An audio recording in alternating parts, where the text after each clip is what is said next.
Hello students. तो आज हम क्लास 11th के लिए टॉपिक डिस्कस करेंगे जो कि बहुत ही इम्पॉर्टेंट है। बैंकिंग ऑफ रोड्स क्या होता है, या व्हीकल ऑन बैंक्ड रोड, आप कह सकते हैं व्हीकल ऑन बैंक्ड रोड, और बैंकिंग ऑफ रोड्स क्या होता है।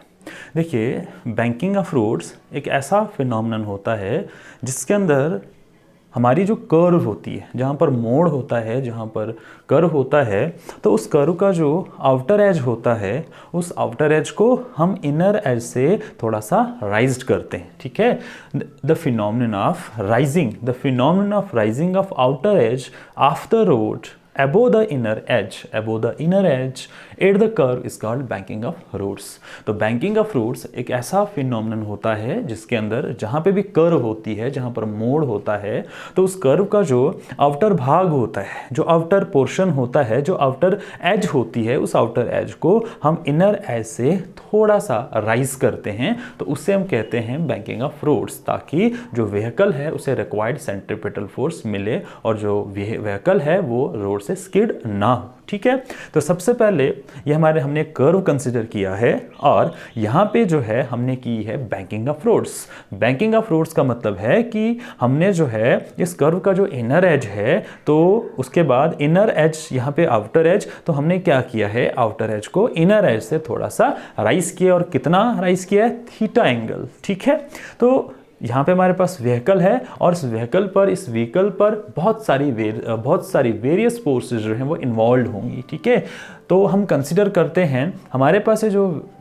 ऑब्जेक्ट है, जो कि एक व्हीकल है, हम मानते हैं let M with the mass of the vehicle and theta, ये जो आप थीटा देख रहे हैं, theta with angle of banking. ठीक है, तो बहुत सारी forces, the various forces acting on the vehicle are, सबसे पहले तो पहली जो फोर्स लगेगी, इस व्हीकल का जो वेट होगा, जो कि होगा mg। Now m is the mass of the vehicle and g is acceleration due to gravity. तो इस व्हीकल का जो वेट होगा वो कैसे, कहाँ लग रहा होगा, वर्टिकली डाउनवर्ड्स। ठीक है, weight mg of the vehicle acting vertically downwards due to the gravity. ठीक है, उसके बाद यहाँ पर जो नॉर्मल रिएक्शन R होगा वो इस प्रकार से इस व्हीकल के ऊपर लगेगा। ठीक है, now normal reaction R of the road to the vehicle acting has shown like that. ठीक है, तो नॉर्मल रिएक्शन जो होगा वेट के बिल्कुल अपोजिट में लगेगा और इस प्रकार से लगेगा। ठीक है, उसके बाद हम एक काम करते हैं, अगर आपने काइनेमैटिक्स में एक सब यूनिट है वेक्टर्स, अगर वहाँ पे आपने पढ़ा होगा rectangular components of A vector, तो रेक्टेंगुलर कंपोनेंट्स ऑफ वेक्टर्स में हम क्या करते हैं, हम एक गिवन वेक्टर को दो कंपोनेंट वेक्टर्स में रिजॉल्व करते हैं। एक लेते हैं एक्स एक्सिस की ओर, एक लेते हैं वाई एक्सिस की ओर। तो हम एक काम करेंगे, यहाँ पे हम इस वेक्टर आर को रिजॉल्व करेंगे, इसको स्प्लिट करेंगे दो रेक्टेंगुलर कंपोनेंट्स में। ठीक है, नाउ उसके बाद resolve normal reaction R into two rectangular components. तो पहला जो होगा वो होगा ऊपर की तरफ R cos थीटा, और इस तरफ होगा R sin थीटा। लेकिन इस केस में अगर हम देखें, हमारे पास जो कंपोनेंट वेक्टर है R cos थीटा, देखिए the component R cos theta जो है, ये जो कंपोनेंट R cos थीटा है, ये है किसके बराबर, is equal and opposite to the weight of the vehicle. मतलब ये R cos थीटा जो है ये ऊपर की तरफ लग रहा है, और जो व्हीकल का वेट है वो नीचे की तरफ लग रहा है। तो ये दो इक्वल एंड अपोजिट फोर्सेज हैं जो एक ही पॉइंट पर लग रही हैं, और ये दोनों फोर्सेज जो हैं वो बैलेंस हो जाएंगी। उसके बाद हमारे पास जो तीसरी फोर्स बचती है, now R sin theta, now R sin theta with, उसके बाद लिखेंगे where the component R sin theta provides the necessary centripetal force to the vehicle। तो ये जो R sin थीटा होगा, ये इस व्हीकल को उतनी ही सेंट्रीपिटल फोर्स प्रोवाइड करेगा जितनी यहाँ पे जरूरत हो, और उसके बाद जो है व्हीकल स्किड नहीं होगा। ठीक है, तो उसके बाद हम क्या करते हैं, तो सबसे पहले इसका मतलब ये जो कंपोनेंट R sin थीटा ये क्या करेगा, ये व्हीकल को रिक्वायर्ड सेंट्रीपिटल फोर्स प्रोवाइड करेगा।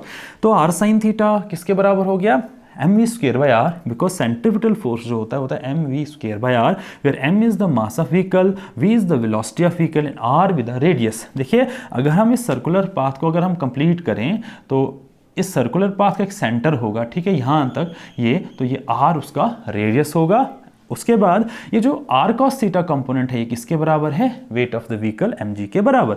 उसके बाद हम फर्स्ट इक्वेशन को सेकंड से डिवाइड करते हैं, तो r sin theta divided by r cos theta is equal to mv square by r whole divided by mg। ठीक है, तो r और r कैंसिल हो जाएगा और sin theta divided bye cos theta जो है वो tan थीटा होता है। ठीक है, तो mv स्क्वायर बाय r, तो ये है mg बाय 1, तो रिवर्स होके बनेगा 1 बाय mg, तो मास और मास कैंसिल हो जाएगा, तो tan थीटा हमारे पास जो रहेगा वो होगा v स्क्वायर बाय rg। ठीक है, तो यहाँ पर हमारा जो थीटा, जो एंगल, मतलब हमें कितना एंगल ऑफ बैंकिंग होना चाहिए, तो वो आएगा theta is equal to tan inverse v square by rg। v is the velocity, r is the radius and g is the acceleration due to gravity. तो यह आज हमारा टॉपिक था। ठीक है, थैंक यू।